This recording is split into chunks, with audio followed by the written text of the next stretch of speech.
Appreciate the opportunity to be here to talk to you this morning. It's a very exciting time, I think, in our industry. I started out as a nuclear submariner several years ago, and as a nuke in the Navy, people go into the utility industry. That's just the way that works. And I used to talk to them as they were leaving the sub, and I'd say, "Where are you going?" "I'm going to go work for utility." And to me, that sounded like the most boring thing you could possibly do in the entire world. I mean, we used to take the reactor plant up, scram it, and see if we could recover it in 20, 25 minutes. And we do that on a regular basis for practice. And as you know, we love for our utility plants, our nuclear plants to come up, run for 18 months, or whatever their refueling cycle is, come down, be down for 30 days, and then be up for 18 months. But I can tell you that nothing has been further from the truth. It's an incredibly exciting time, I think, in the industry. We have extremely low natural gas prices. That's causing a transformation in our generation fleet. Renewable costs are dropping precipitously, and the build-out of renewables. Energy storage is on the horizon. It continues to be on the horizon. The question is, how far away is the horizon? And as you start walking to it, it always seems like it recedes. Grid technology is clearly going to make a big impact. Environmental regulations, as we just heard, are ratcheting up, but over and above that, we have climate change, which is really the 800-pound gorilla in environmental impact. There are changes to the business model. And I'm here to give you a perspective as a regulated utility that has been around for about 110 years. And I would say up until the last 5 years, change has not been our middle name. But I think that is changing, and I think the key in all of this is really a customer focus. So let's get started. So just to give you the backdrop, American Electric Power, you can see the numbers up there. We're across 11 states. We still have a significant amount of generation. We recognize that we're going to need to change from an engineering view of least cost solutions to our customers and really start looking at what does the customer really want, the customer solution focus. And we've got about another 400,000 customers over and above the 5.4 you see there. So roughly 400,000 unregulated customers, and total of probably about 6 million customers. And then Indiana Michigan Power is one of 7 operating companies within that system, and you can see the specs on Indiana Michigan Power. We serve Northeast Indiana and Southwestern Michigan, about 590,000 customers, and about 4,600 megawatts of generation. And that generation is split between nuclear, renewables, and coal, and those numbers are based on the electrons that we deliver to our customers. So how many gigawatt hours do we deliver our customers? And you can see that over half of our generation is emission-free between nuclear and renewables. And that, if you read about us in the newspaper lately, you would not at all get that impression. But the reality is we actually have a very clean generating fleet. We've just retired one coal asset. It was a 995 megawatt plant, the Tanners Creek plant. When we looked at compliance with the mercury and air toxics rule, it didn't make sense. There were 4 older units, 150 to 200 megawatt units, 50 to 60 years old, and to make the investment to comply with MATS just didn't make sense for our customers. So that was a very tough decision, but it's just one of many similar decisions that are being made across the industry. So where are we going from here? As we look to the future, I think we know that we're going to need to be greener. We know that there's new technology. We know that we're going to have to improve customer service, not only in terms of reliability, but in terms of the services we actually provide our customers. The question is, and where it gets a little fuzzy, is when. I think if you look at California, or you look at New York, or you look at Hawaii, I think you see a different story than what you see in the Midwest. There are different demands for different things. We have a different customer base. We tend to have pretty rural customers. And for example, if you look at penetration of electric vehicles, in the northern climes that we serve, where there are far distances in rural areas and people are driving further distance, the uptake of electric vehicles is going to be a lot slower. When you look at where we are in terms of price, California and New York are probably 2.5 times what my typical residential customer pays for electricity. And if you go to a place like Hawaii, you're talking 3.5 times. You can cost justify things very differently in an environment where you have those kinds of prices per kilowatt hour. So I guess what I would say is we do see all those things: greener, better technology, lower emissions, increased service and services that we provide to our customers. The question is when, and it's really about listening to that customer and listening to that regulator and understanding what we want. And then our job is to kind of provide some leadership along those lines. So renewed emphasis on the customer experience. We need to serve customers the way they want to be served. Traditionally, utilities roll things out. They make a justification to a commission based on, here's the impact on a residential customer, commercial customer, industrial customer. I have 589,000 different customers. And I would say to you, if your cable company said, you know what, you don't need the NFL package, it costs too much, how long would they be your cable company? We need to start talking to customers and treat them as individuals. Everybody wants improved reliability and resiliency. It's not just industrial processes don't want to be interrupted or commercial businesses don't want to be interrupted. It's a digital world out there, and it's pretty much a universal ask that we provide a more resilient system. And then, of course, the question is the costs associated with those. What could customers afford? Can they afford a premium service or a more basic service? And the answer, I think, differs depending on each individual customer's economic condition and their willingness to pay. What are they willing to pay for? And these are issues that our traditional rate making really does not address at all. We also recognize that we're going to need to change our coal generation fleet. AEP is typically a coal-heavy utility. I'll show you some of the changes that are already going on in a bit. But we're going to need to look at, as we go forward, what are we going to build? And we'll go through our integrated resource plan in a bit. But the reality is, when you look at building a coal unit, they're very large, very complex machines. They take many years to develop. There are significant risks associated, very, very high costs involved. And the reality is that in today's generation market, where you have very soft energy prices, and then couple that with very soft capacity prices, for example, in the PJM market, it closed just most recently in the latest capacity auction at about $100 a megawatt day, despite the fact that even PJM acknowledges it costs $300+ per megawatt day for the cost of a new power plant, a new power source. So that math really doesn't work. And so we are seeing some generation being built, most of it's gas, but you're seeing it built in niche applications. You're seeing it built right next to Marcellus Shale, where there's a glut of natural gas, and natural gas prices are suppressed even below market prices. So you're seeing kind of niche application of generation being built.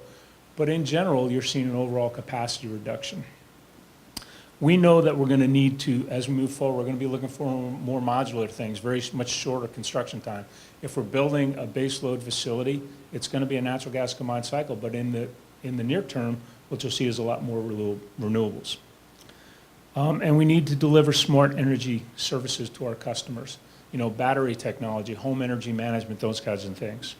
And the bottom line is we need to treat customers as individuals. Okay, so that's where the future is, but there are some challenges out there, and I think it's our job to kind of provide those creative solutions to the regulator and to the customer to really try and balance those things out and lead in this space. Not all stakeholders want or really can afford the same things. Many different choices out there. And the regulatory paradigms, California's got certainly a different regulatory paradigm based on customer demands, based on market prices, than does a Midwest regulator. And we need to be respectful of that. The other challenge is greener energy does not look like it's lower cost. If you look at places like Germany, California, New England, Hawaii, all the places where renewable energies has really blossomed and grown to significant percentages, those are also the places where you see higher rates. And there's a certain amount of chicken egg thing going on there, right? So if you build that megawatt of capacity, but you have to build another megawatt of capacity, not quite, right? So wind gets about an 18% capacity factor credit within PJM, and solar gets about a 38% capacity credit. So if it's 100 megawatts of solar you just built, you really only get credit for 35 megawatts of that. So you don't have to quite build that megawatt twice, but certainly you have to build it more than once. And if you look at the capacity in a place like Germany, they've got literally twice installed capacity, nameplate capacity is over twice what the actual peak demand is. That does not sound less costly. So that's a challenge we're going to have as we go forward, that willingness to pay. We got to balance diversity, plus we also need folks to invest in these plants. And when you think about the kinds of dollars associated with the generating asset, and you're looking at a 30, maybe 40-year payback period, and you need kind of a stable market, if you're an investor, are you going to invest your money in generating assets, or are you going to invest your money elsewhere? Is the risk premium right there? And we would say not. The other thing that's really important is we need to really make sure that as we're installing technology that brings value to customers, not just technology that looks kind of cool and neat. You know, how many apps do you have on your smartphone? How many of them do you actually use on a regular basis? Okay? So those are the kinds of things that we need to be looking out for. And the answers to those questions, we think, are going to vary state by state. We're across 11 different states, and we have 11 individual different circumstances in terms of what people want. Even within Indiana and Michigan Power, I will tell you that what Michigan wants in terms of how it gets served by an electric utility is different than what Indiana wants. And we need to be respectful of all of those. So we are already making transitions. We're not only reducing our carbon footprint, we're reducing basically emissions across the board. For example, we've invested about $7.5 billion, that's with a B, since 2005 in reducing emissions. I'm sorry, since 2000 in reducing emissions. We've reduced SO2 by 80%. We've reduced NOx by 80%. We've reduced mercury by 54%, all from 2005 levels. Our CO2 emissions, as you can see, as with the change in our generation output, our capacity, our CO2 emissions have gone down by 15% already since 2005. So I guess what I would tell you is, because of the change in the market and the change in the relative cost of natural gas, we're already seeing a significant decline in the dispatch of coal and an increase in the dispatch of natural gas.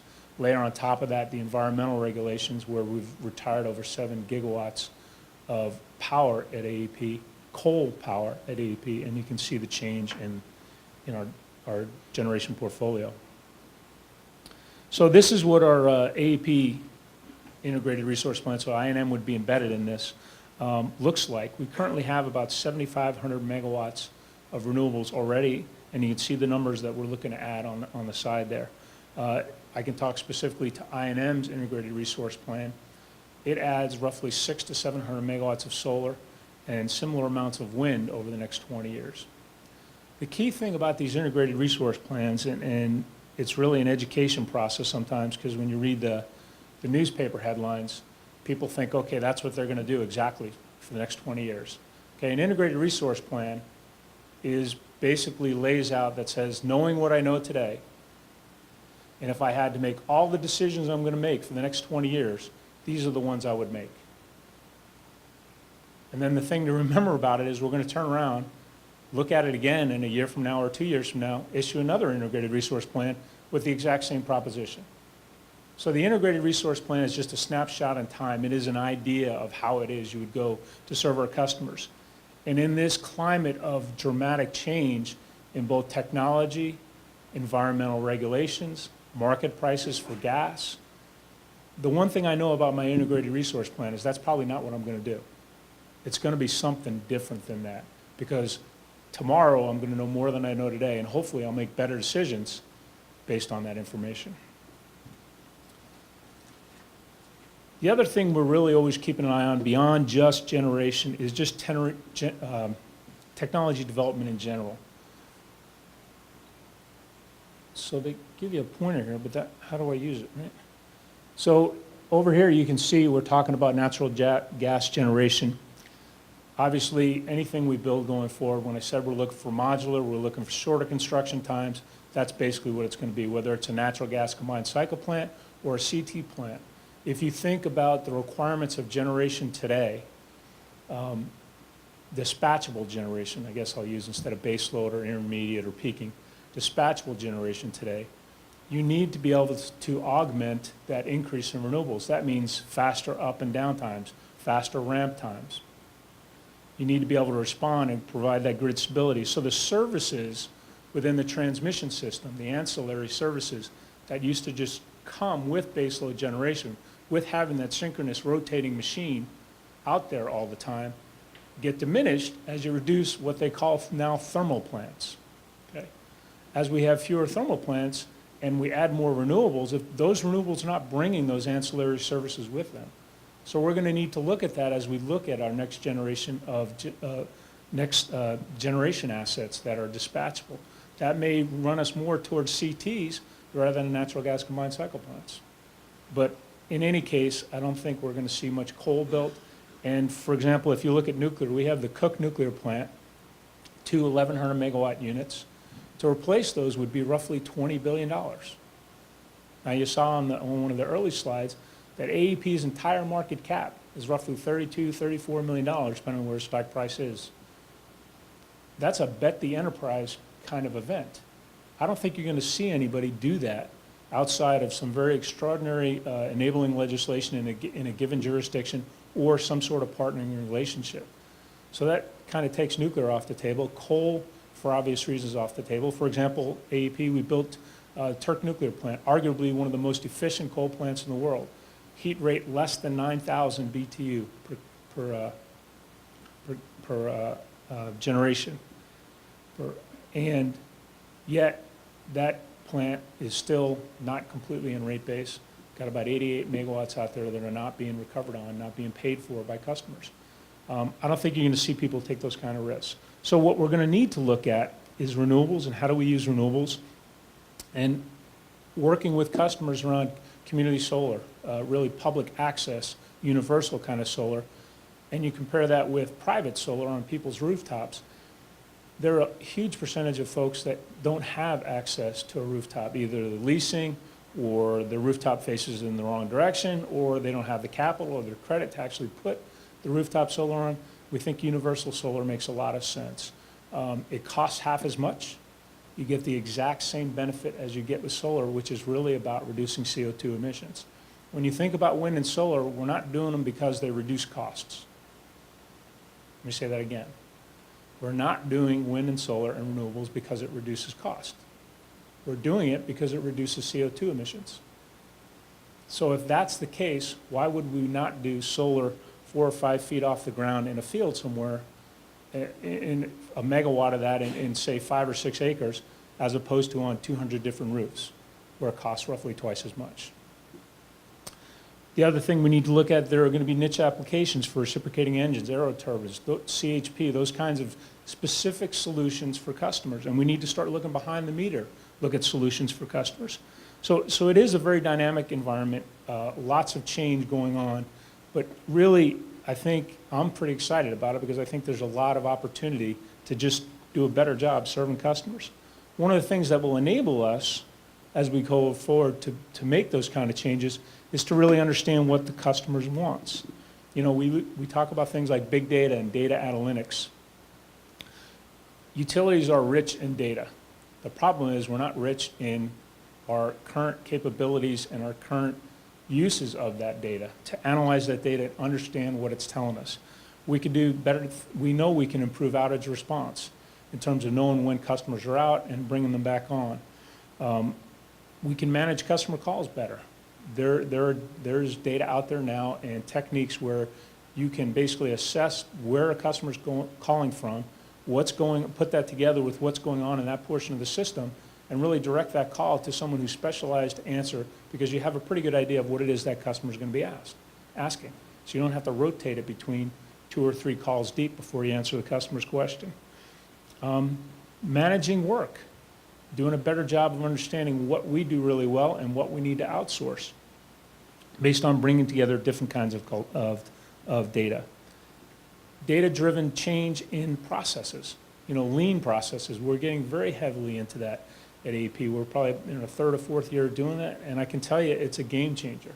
It's a game changer in terms of most importantly, in terms of the way we think. No longer is distribution planning just kind of, here's a stack of work and we take off the top of the stack and we work our way down. We're now laying out our plans in significant detail and bringing all the project management skills together and driving it based on data that's in the system. And obviously we can improve reliability. If we can start predicting when a transformer is going to fail before it fails because we start seeing spikes in the voltage of that transformer, we can get out there, we can schedule that work, go out on a Tuesday afternoon, schedule an outage with the customer, replace that transformer rather than doing it at 3 o'clock in the morning when the transformer fails catastrophically. Big data is going to be an important part of what we do going forward. So just to give you an example of some of the innovative solutions that we're looking at, for those of you who have had the opportunity to drive up in the Fort Wayne area and look to either side of I-69 as you get up towards the northwest portion of I&M, you'll recognize those towers that are out there. They're pretty cool watching them go up.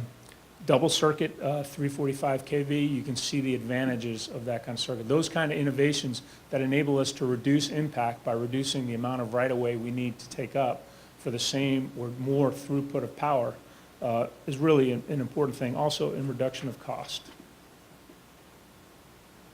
Energy efficiency programs and behind-the-meter kinds of things are going to be incredibly important as we go forward. One of the blessings and challenges that we have at roughly 10 cents a kilowatt hour, customers kind of yawn when you tell them you're going to get them a 10 or 15% savings, right? It's not a lot of money per month to get their attention. I promise you that with the increasing environmental regulations and the need to reduce CO2 emissions, which is going to be a real need going forward, those costs are going to go up. And we'll talk a little bit later about the challenges, the upward pressure on costs. We offer many energy efficiency programs, but we need to start tailoring energy efficiency programs to individual customers. One of the things that I'm convinced of is that customers really want to be able to manage their energy consumption, or they want to automate that energy efficiency so that it's happening behind it's happening behind the scenes. We're looking at programs where you have, the Wi-Fi enabled thermostat, but really tying it to very smart, algorithmic, physics-based models of homes that are individual to specific customers to help them manage their HVAC systems, and then integrating that with overhead fans and all kinds of devices to help them manage their load, not only to move load off peak, but for example, with AC loads to move it, for example, if you move it earlier in the day when temperatures are lower, that air conditioning unit is much more efficient.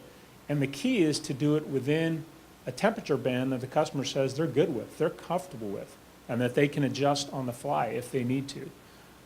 Those are the kinds of programs we're looking for commercial industrial customers, really looking at some of those programs where they can manage and takes a lot of their use off peak, but to do it in a way that's not disruptive, that's in the background, that isn't very well noticed. Those are going to be the kinds of energy efficiency programs that will make it in the future. A big issue is around maintaining the system, and we talked about those ancillary services. Where is energy storage going to fit into this? When we talk about how cloudy things are going forward, data analytics helped us understand with AMI, very short interval, 15-second interval data helped us understand that there are certain customers that we have out there that based on demand charges, they're very niche kinds of customers. There are customers out there where energy storage today is cost effective from reducing peak demand and reducing their demand charge. And so understanding that and going out and talking to those customers and helping them to implement those solutions is incredibly important. As we go forward, what happens with the cost curve and what happens with the technology around energy storage? We maintain a really close eye on that. Right now, utility scale, large scale energy storage is not cost effective, doesn't make a lot of sense. It has niche applications in ancillary services and markets, and it has niche applications for specific customers, but on a large scale, not quite yet. But that will be a game changer when the time comes. You can really kind of take the map that we have and kind of wad it up and start all over again in terms of thinking what it is we need to build out if we get cost-effective energy storage. Probably the two most challenging things in this entire process is, number one, talking to the customer, understanding what that customer wants, helping them understand what's in their best interest, helping them make good decisions for themselves, giving them the information, and then stepping back and listening. You know, I'm confident that a person on a fixed income who's just getting by is going to have a very different interest in terms of how they want to be served. They're going to be focused more on cost, and specifically on cost. You might have someone else with a 10,000 square foot home who says, you know what, I want it to be comfortable, make it as efficient as you want, but I want it to be absolutely comfortable, and I don't want to have to mess with it at all. And those are both my customers. And then you might have another customer who says, you know what, I don't care what it costs, but I don't want one iota more impact on the environment than absolutely necessary. And that's another customer. And those are all different customers, and they're all my customers, and I've got to serve each of them the best way I can. The key is to make sure that everybody understands the impacts of decisions and the impacts of what it is they're asking for. And then finally, the second biggest challenge is the internal challenge. I can tell you that a lot of my time, a lot of my energy and passion is in changing the way we think in providing customers service. I mean, when you look at that, that slide, and the reason I like to look at it is if you look at what's above the division bar there, those are all our costs, fuel costs, O&M costs, and paying back folks for capital investments. 70% of those costs are fixed, right? If I have a customer who puts solar panels on their roof, the only thing that goes down is my fuel cost, my O&M cost, the amount of trucks I have out there, the amount of people I have available, that stays the same. The amount of capital I have to invest stays the same too, because again, I have to back up that solar generation. So 70% of my costs stay fixed, yet we have policies like net metering that say, okay, if I'm charging 10 cents a kilowatt hour and 7 cents of that 10 cents is fixed cost, and you generate an extra kilowatt hour, then I'm going to have to pay you 10 cents for that extra kilowatt hour. That's basically what net metering says. The problem with that is 70% of my costs haven't changed. All you've done is eliminate that coal or that nuclear fuel that I need to burn to provide that kilowatt hour to you. So that's a challenge, and tends to put an upward pressure on rates, because that 7-cent subsidy comes from where? There's only one group of people putting money into the utility system. They're called customers. And it's a monthly bill, and it's a check that they write every month. So if there's 7 cents going to a homeowner because they have solar panels on their roof, that's coming from another homeowner somewhere else in the system, because that's the only source of money. So that puts upward pressure on rates. And then you layer that on top of the fact that that denominator, kilowatt hour sales, is flat to declining, particularly in the Midwest and in the territory we serve, while the numerator of costs only go one way, right? It's generally up. Well, that's not necessarily true, because we put a lot of energy into that O&M cost to make sure that those costs go up as little as they possibly can, to make sure that when we invest that capital dollar, that we're putting it in the best place to get the most value for the customer. The change in mindset is really simple, but very hard to execute. You know, we've spent our time and have been very successful as an industry, I think, maintaining that reliable, robust grid and doing it at as low a cost as we possibly could. The challenge going forward is to change that mindset just slightly from emphasis on the grid to emphasis on that customer. Because the assumption implicit in maintaining that system is that a good system is in the best interest of customers, which is true. But given the changes in technology, given the options and decisions that are out there, do you want behind-the-meter services. Do you want solar panels on your roof? Because if you do, I need to help you do that. Does energy storage make sense for you as an individual customer? Those changes, those options weren't out there 10 years ago, but they are out there today. And it's our job to not focus as much on the system. We need a reliable system, but to really focus on the solutions for that individual customer and changing the way we think as a utility from telling the customer what they want to listening to the customer and providing the solutions that the customer is asking for. That's the biggest change of all. Okay, thank you very much.